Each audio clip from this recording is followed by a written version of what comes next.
Salam alaikum wa rahmatullahi wa barakatuh. La 23e parole. Cette parole a deux chapitres. A'udhu billahi minash shaitanir rajim. Bismillahir rahmanir rahim. لقد خلقنا الإنسان في أحسن تقويم ثم رددناه أسفل سافلين إلا الذين آمنوا وعملوا الصالحات. Donc, premier chapitre, commençant à partir de la page 5 jusqu'à la page 26. Nous allons expliquer en 5 points 5 bienfaits parmi des milliers. Premier point. L'homme atteint le plus haut sommet avec la lumière de la foi et acquiert une valeur qui le rend digne du paradis. Il tombe au plus bas des profondeurs, dans les ténèbres de l'incrédulité, et il entre dans une situation méritant l'enfer. Car la foi met l'homme en relation avec le Créateur glorieux. Elle est une relation. Dans ce cas-là, l'homme prend de la valeur par rapport à la manifestation de l'art divin et des ornements, des beaux noms du Seigneur chez lui. L'incroyance rompt ce lien. À cause de cette rupture, l'art du Seigneur se cache. Même son prix se réduit uniquement à la matière. Quant à celle-ci, comme elle a une vie éphémère, périssable et passagère, elle ne vaut rien. Nous allons expliquer ce mystère par une parabole. Par exemple, dans les œuvres artistiques humaines, la valeur de la matière et celle de l'art sont différentes. Parfois, les deux valeurs sont égales. Parfois, celle de la matière est plus précieuse. Il arrive que, parfois, dans une matière de fer de quelques piastres, on trouve une œuvre de 5 livres. Sûrement, il arrive qu'une œuvre d'art antique coûte 1 million de livres. Sa matière ne vaut même guère plus que 5 piastres. Aussi, si une telle œuvre d'art antique est présentée au marché des antiquaires, en l'attribuant à son artiste prodigieux et talentueux, en l'exposant avec un tel art et un tel artiste, elle sera vendue à 1 million de livres. Si on la présente au marché grossier des forgerons, elle pourra être achetée au prix d'un morceau de fer de 5 piastres. Voilà, l'homme est une telle œuvre d'art de l'être absolu. Et il est un miracle subtil et délicat de son pouvoir qu'il a créé comme une manifestation de tous ses noms, un pivot de ses broderies et un microcosme de tout l'univers. Si la lumière de la foi pénètre en lui, alors tous les ornements significatifs seront lus grâce à cette foi. Un tel croyant les lit consciencieusement et il les fait lire grâce à ce lien, c'est-à-dire: je suis un produit et une créature du Créateur glorieux, une manifestation de sa miséricorde.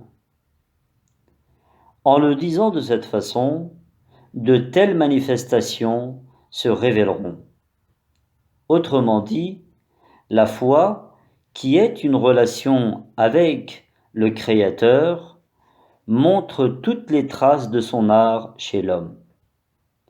La valeur de celui-ci varie en fonction de sa capacité à refléter cet art seigneurial dans le miroir de l'Éternel. Dans ce cas-là, avec une telle valeur, l'homme insignifiant s'élève au-dessus de toutes les créatures en devenant l'interlocuteur de Allah et un hôte du Seigneur digne du paradis. Si l'incrédulité, qui est la rupture de ce lien, pénètre chez l'homme, alors tous les ornements des noms de Allah significatifs sombrent dans l'obscurité, ils deviennent illisibles. Car si le Créateur est oublié, les aspects spirituels orientés vers lui aussi deviennent incompréhensibles. On dirait que ces ornements tombent de haut en bas. La plupart de ces œuvres d'art et de ces ornements de valeur se dissimulent. Quant à la partie qui reste et qui est visible à l'œil, elle est attribuée aux causes futiles, à la nature et au hasard. Elle sera enfin sans valeur. Bien que chacune d'elles soit un diamant brillant, elle se transforme en débris de verre. Son importance ne concerne que sa matière animale. Quant au but et aux fruits de la matière, comme nous l'avons dit, bien que l'homme soit dans une vie brève, le plus faible, le plus nécessiteux et le plus malheureux de tous les animaux, c'est passer uniquement une vie éphémère. Ensuite, il s'en va en périssant.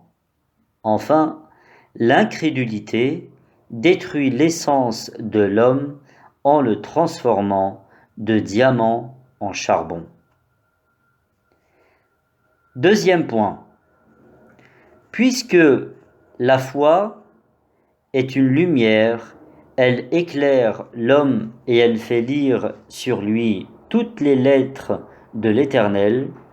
De même, elle éclaire aussi l'univers. Elle délivre de l'obscurité les temps passés et futurs. Nous allons expliquer ce mystère dans une vision par une parabole relative au verset Bismillah. Allahu waliyul lazina amanu yukhrijuhum minal zulumati ilal nuri. Dont voici une signification. Je vis dans une vision qu'il y a deux hautes montagnes face à face, sur lesquelles est construit un pont impressionnant. Je me trouve sur ce pont. Sous celui-ci, il y a une profonde vallée. Des ténèbres denses et obscures ont envahi partout le monde. Je regardais ma droite. Je vis une immense tombe dans les ténèbres illimitées, c'est-à-dire j'imaginais. Je regardais ma gauche. Je crus voir et se préparer de grandes tempêtes et des calamités, des catastrophes dans des vagues intenses de l'obscurité. Je regardais sous le pont. Je crus voir un profond ravin. Face à ces ténèbres intenses, j'avais une lampe de poche de faible lumière. Je l'allumai. Je regardais avec sa petite lumière. Une situation effrayante m'apparut. Même autour et devant le pont où j'étais, des dragons, des lions et des monstres féroces se montrèrent au point que je me suis mis à regretter de posséder cette torche pour ne pas voir cette erreur. Partout où je la dirigeais, je fus frappé de telle peur. Hélas, cette torche fait mon malheur, dis-je. Je me mis en colère. Je la jetai à terre, je la cassai. Comme si, en la brisant, j'appuyais sur le disjoncteur de la grande lampe électrique, éclairant le monde entier. En un instant, ces ténèbres se dissipèrent. Toutes les directions furent remplies de la lumière de cette lampe. Elle montra la réalité de toutes les choses. Je compris que le pont que j'avais vu était une avenue dans une plaine, un endroit merveilleux. Je remarquai que l'immense tombe que j'avais vue, à ma droite, est composée des assemblées d'adoration, de services, de discussions, de prières et d'invocations qui se tiennent sous la responsabilité des gens éclairés dans de beaux jardins tout verts. Quant aux abîmes, aux ravins que j'avais imaginés à ma gauche, je vis pêle-mêle que c'était une somptueuse salle de festin, un lieu de beaux paysages et une haute place de détente située au pied des montagnes, fleurie, agréable et attirante.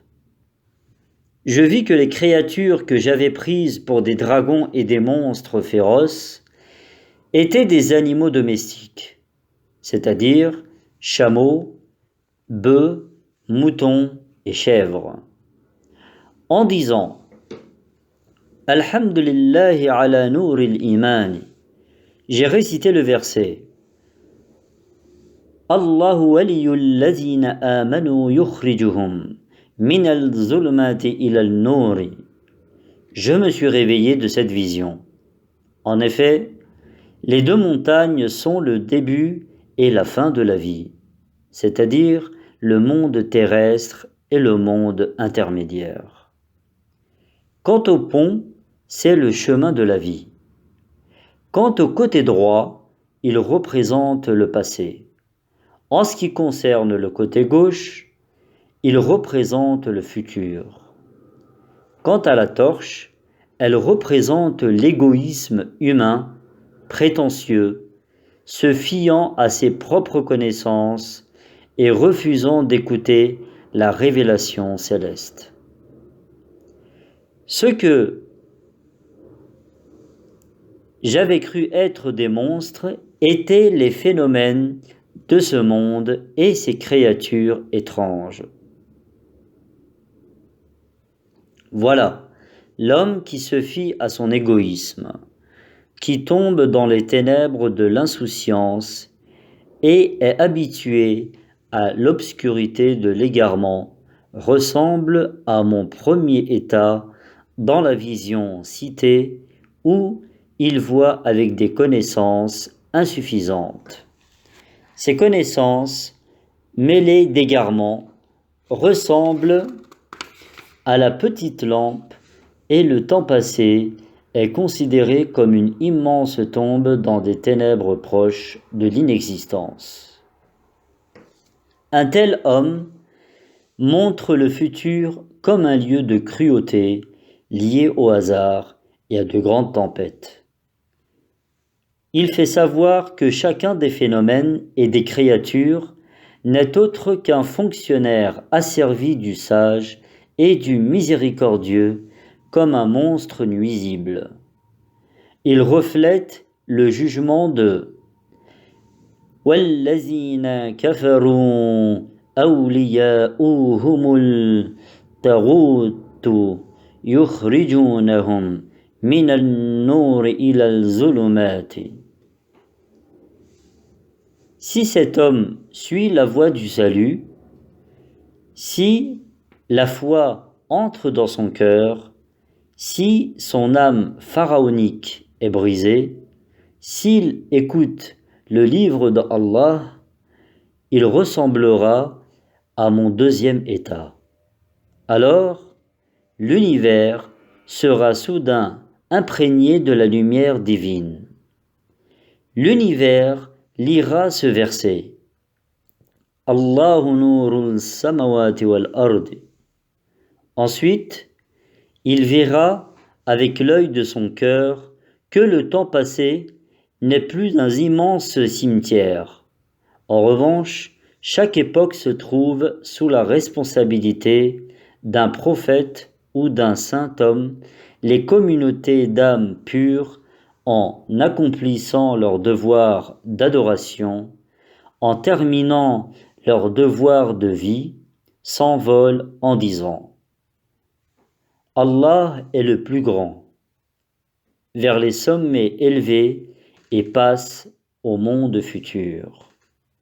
Regardant à sa gauche, il aperçoit de loin, à la lumière de la foi, un festin du miséricordieux préparé dans les palais du bonheur. Ce sont les jardins du paradis qui se trouvent après quelques grands changements du monde intermédiaires et ceux de l'au-delà. Ils sont aussi grands que les montagnes et il reconnaît comme un fonctionnaire zélé chacun des événements. La tempête, le séisme et la peste. Il voit les phénomènes comme les orages du printemps et la pluie, sujets à des sagesses très subtiles spirituellement, mais rudes apparemment. Il voit même la mort comme le début de la vie éternelle, et la tombe comme la porte du bonheur sans fin. Compare les autres aspects, applique la vérité à la parabole. Troisième point. La foi est aussi bien une lumière qu'une force. Oui, celui qui obtient la vraie foi peut défier le monde entier. Et selon la force de sa foi, il est délivré de la pression des événements. En disant « Je m'en remets à Allah », il voyage à travers les vagues aussi grandes que des montagnes, des événements à bord du bateau de la vie, avec parfaite confiance. Il confie tous ses poids à la force infinie du Tout-Puissant. En traversant paisiblement le monde, il se repose dans le monde intermédiaire. Après, pour entrer dans le bonheur éternel, il peut s'envoler vers le paradis. Sinon, s'il ne met pas sa confiance en Dieu, les pesantes difficultés de ce monde l'empêcheront de s'envoler, elles le tireront plutôt au rang le plus bas. Donc, la foi nécessite l'unicité divine. Celle-ci, la soumission à Allah, celle-ci, la confiance, celle-ci, le bonheur des deux mondes. Mais, qu'il n'y ait pas de malentendu, la confiance en Allah ne signifie pas rejeter totalement les causes. Au contraire, c'est suivre les causes en sachant qu'elles représentent le voile du pouvoir divin. Quant au recours aux causes, en les considérant comme une forme de la prière active, c'est les demander uniquement de Allah et attendre les résultats de sa part et lui en être reconnaissant. L'état de celui qui fait confiance à Dieu et l'état de celui qui le refuse ressemblent à cette parabole. Un jour, deux hommes, après avoir placé de lourdes charges sur leur dos et sur leur tête, ils achètent leurs billets et montent à bord d'un navire. L'un, dès qu'il est à bord, pose son fardeau sur le pont et s'assied dessus. L'autre, sottement obstiné, refuse de se décharger. On lui dit: si tu posais ta charge, tu serais à l'aise.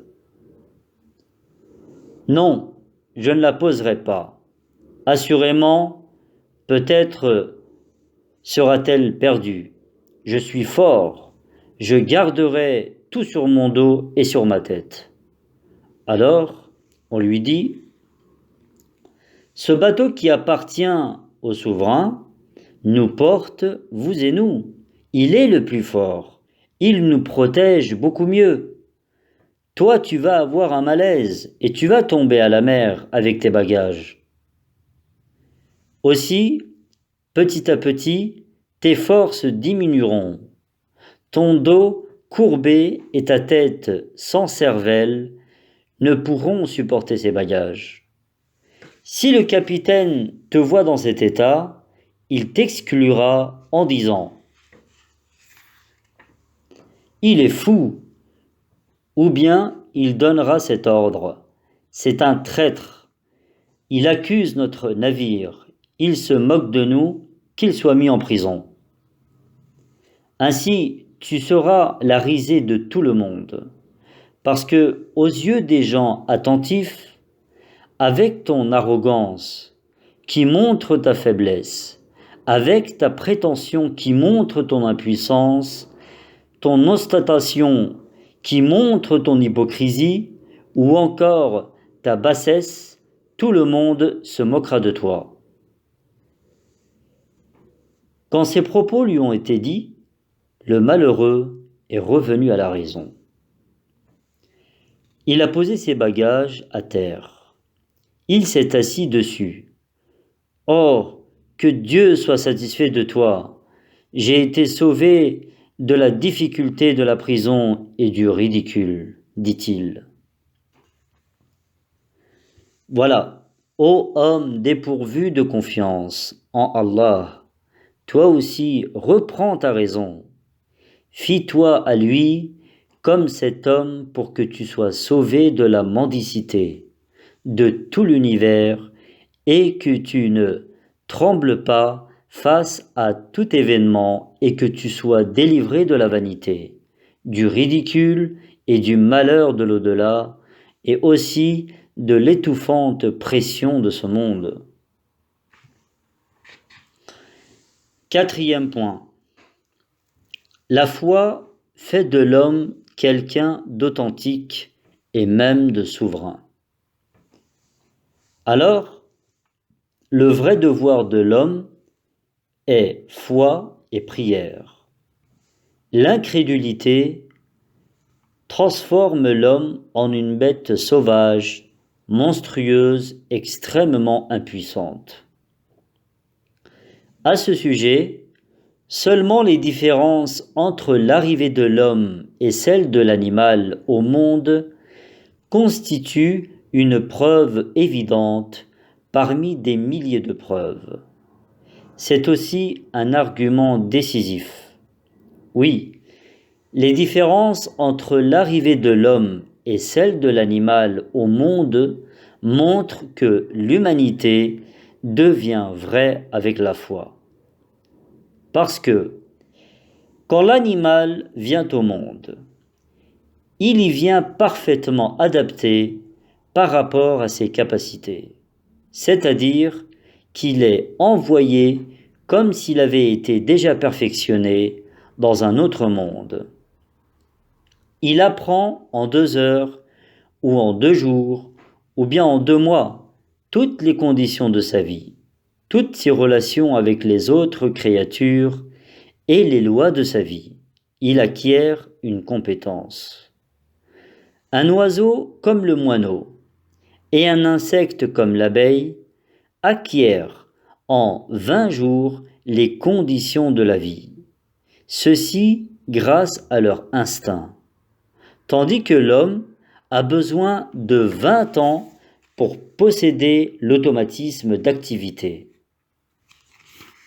Donc, Le devoir essentiel de l'animal n'est pas de se perfectionner avec l'apprentissage, ni de progresser en acquérant des connaissances, ni de demander secours et aide en montrant son impuissance. En revanche, son devoir est de travailler, de s'appliquer et d'adorer en acte par rapport à ses capacités. Quant à l'homme, en arrivant au monde, il a besoin de tout apprendre et il ignore les lois de la vie. Même en 20 ans, il ne peut apprendre complètement les conditions de la vie. Plutôt, il a besoin de les apprendre jusqu'à la fin de sa vie. De plus, étant né dans le monde, faible et impuissant, il ne peut tenir debout jusqu'à 1 ou 2 ans. Il n'arrive à distinguer le profitable du nuisible qu'à l'âge de 15 ans seulement. Avec l'aide de l'environnement humain, il peut attirer des intérêts vers lui et se protéger des pertes. La fonction primordiale de l'homme est donc de progresser par l'apprentissage, la prière et l'adoration. C'est-à-dire, par la miséricorde, de qui suis-je si sagement dirigé? Par la générosité, de qui suis-je éduqué si tendrement? Comment et par la grâce de qui suis-je nourri et géré si délicatement? Il s'agit de demander, de prier et de supplier celui qui subvient aux besoins avec le langage de faiblesse et de pauvreté pour ses besoins dont il ne peut atteindre 1 sur 1000, c'est-à-dire s'envoler au grade élevé d'adoration grâce aux ailes de la faiblesse et de la pauvreté. Donc, l'homme est venu dans le monde pour se perfectionner par le biais de la science et de la prière. De par sa quintessence et ses capacités, toute chose est liée à la science. Le fondement est la source, la lumière et l'esprit de toutes les vraies sciences, c'est la sagesse divine. Et la base solide de cette science est la foi en Allah. De plus, comme l'homme est confronté fréquemment aux attaques, aux épreuves innombrables et aux ennemis illimités, aux besoins et aux demandes sans fin, malgré son impuissance et sa pauvreté infinie, et qu'il a besoin de tant de choses, après la foi, sa fonction essentielle et naturelle est la prière. Quant à celle-ci, elle est le fondement de l'adoration. Puisqu'un enfant, pour satisfaire un désir auquel sa main n'accède pas, pleure ou appelle à l'aide, puisqu'il invoque en acte ou en parole la grâce avec le langage de l'impuissance, il atteint son but. De même, l'homme ressemble à un enfant fragile, délicat et sensible dans le monde de tous les vivants. À la cour du clément miséricordieux, il faut pleurer en exprimant sa faiblesse et son impuissance, prier par sa pauvreté et sa nécessité, afin que ses objectifs lui soient facilités et qu'il en soit reconnaissant. Sinon, en disant, comme un enfant insensé et dissipé, qui crie à cause d'une mouche, « Je subjugue par mes forces ces choses impossibles et 1000 fois plus puissantes, et je les fais obéir par mes idées et mes précautions. » L'homme est ingrat et il vit à l'envers de la nature essentielle de l'humanité. Il mérite un châtiment sévère. 5e point. Puisque la foi nécessite la prière comme moyen certain d'intercession et que la nature humaine la sollicite ardemment, en effet, l'être absolu décrète par قُلْ مَا يَعْبَأُ بِكُمْ رَبِّ لَوْلَا دُعَاؤُكُمْ, au sens de quelle importance auriez-vous sans votre prière? Il ordonne aussi Ud'ouni astajib lakum. Si tu demandes, j'ai souvent prié, ma prière n'est pas acceptée, pourtant le verset est général. Il explique que chaque prière est exaucée. Réponse. Exaucer une prière est une chose et l'accepter en est une autre. À toute prière, il y a une réponse, mais accepter la prière telle qu'elle est ne signifie pas donner tout ce qui est demandé. Cela dépend de la sagesse de l'être absolu.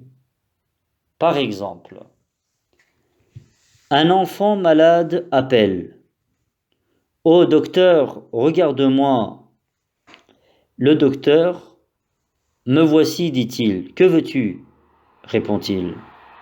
L'enfant « Donne-moi ce médicament ». Le médecin donne le médicament qu'il demande ou selon son intérêt, il lui donne un meilleur ou rien de tout considérant que le médicament demandé est nuisible à sa santé. De même, étant donné que le Tout-Puissant, le Sage absolu est présent, attentif, il exauce la prière de son serviteur.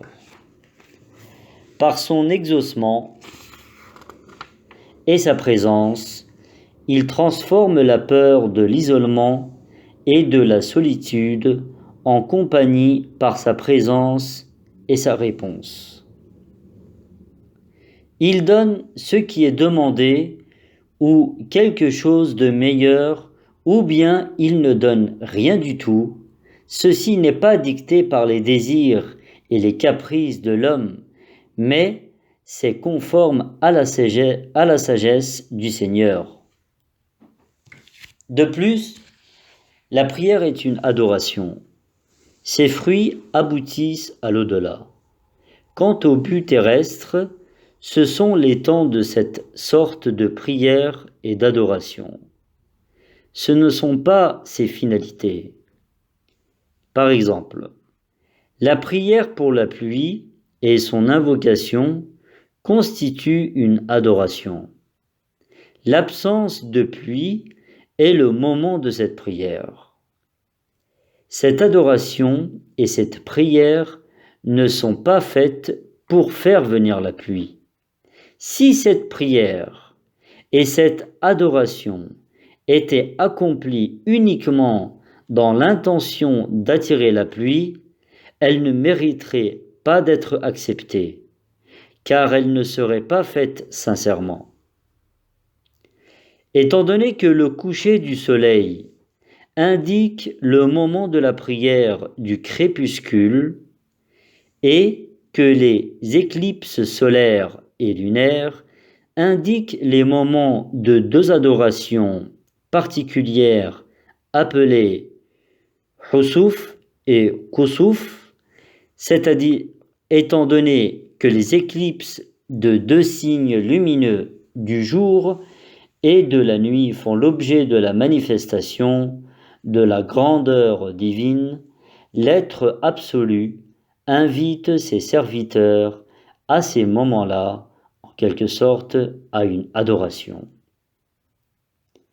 Sinon, cette prière n'est pas pour la découverte des éclipses solaires et lunaires. dont le début et la durée sont connus par des calculs astronomiques. De même, l'absence de pluie est le moment de la prière de la pluie.